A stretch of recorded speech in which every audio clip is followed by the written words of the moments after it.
بسم اللہ الرحمن الرحیم۔ تحریک لبیک پاکستان کی مرکزی مجلس شورا کا اہم ترین اجلاس جو رات کو شروع ہوا تھا وہ ختم ہو چکا ہے، اور تحریک لبیک پاکستان کی مرکزی مجلس شورا نے حکومت کے خلاف سخت ترین رد عمل دینے کا اعلان کر دیا ہے۔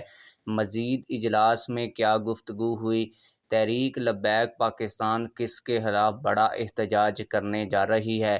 اس حوالے سے آج کی اس ویڈیو میں آپ لوگوں کو ڈیٹیل کے ساتھ بتاؤں گا۔ اس کے علاوہ ایک سینئر صحافی نے تحریک لبیک پاکستان کے معاہدے کی وجہ سے حکومت جو ایک بڑا کارنامہ اور پٹرولیم مصنوعات میں بڑا اضافہ کرنا چاہ رہی تھی، گو کہ حکومت بڑا اضافہ بھی نہیں کر سکی، اور تحریک لبیک پاکستان کے ساتھ جو معاہدہ ہوا تھا کہ پٹرولیم مصنوعات کی قیمتوں کو کم کیا جائے گا وہ بھی نہیں ہو سکا۔ اس پر سینئر صحافی نے ایک تجزیہ پیش کیا ہے، وہ بھی آج کی اس ویڈیو میں آپ لوگوں کو بتاؤں گا۔ لیکن ویڈیو شروع کرنے سے پہلے آپ لوگوں سے ایک چھوٹی سی ریکویسٹ ہے، اگر آپ نے ابھی تک ہمارے اس چینل کو سبسکرائب نہیں کیا ہوا تو چینل کو لازمی سے سبسکرائب کر لیں تاکہ آنے والی نئی ویڈیوز آپ لوگوں کو بر وقت ملتی رہیں۔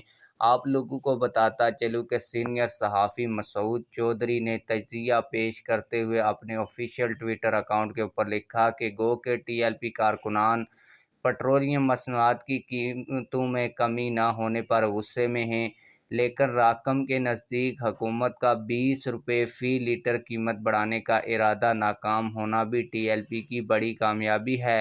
حکومت پٹرولیم مصنوعات میں من چاہا اضافہ کرنے میں ناکام رہی، یہ بھی عوام کے لیے ریلیف ہے۔ حکومت کو معاہدے پر من و عن عمل کرنا چاہیے۔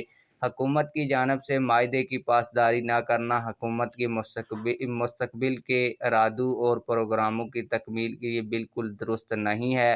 حکومت کریڈیبلٹی کا ختم ہونا حکومت کو آنے والے وقت میں مشکل سیاسی صورتحال سے نکلنے میں پریشانی کا سبب بنے گا۔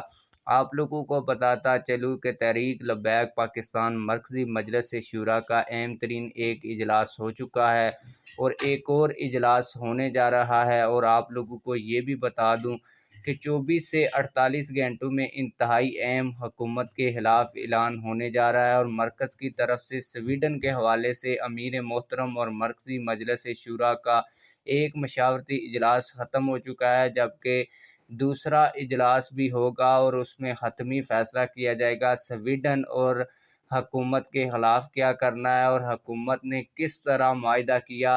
تمام تر محرکات جو ہیں وہ لوگوں کے سامنے ایک پریس کانفرنس کے ذریعے 24 سے 48 گھنٹوں کے اندر سامنے لائے جائیں گے۔ آپ لوگ اس حوالے سے کیا کہتے ہیں؟ کمنٹ سیکشن میں ہمیں اپنی رائے سے ضرور آگاہ کیجیے گا۔ ملتے ہیں کسی اور ویڈیو میں۔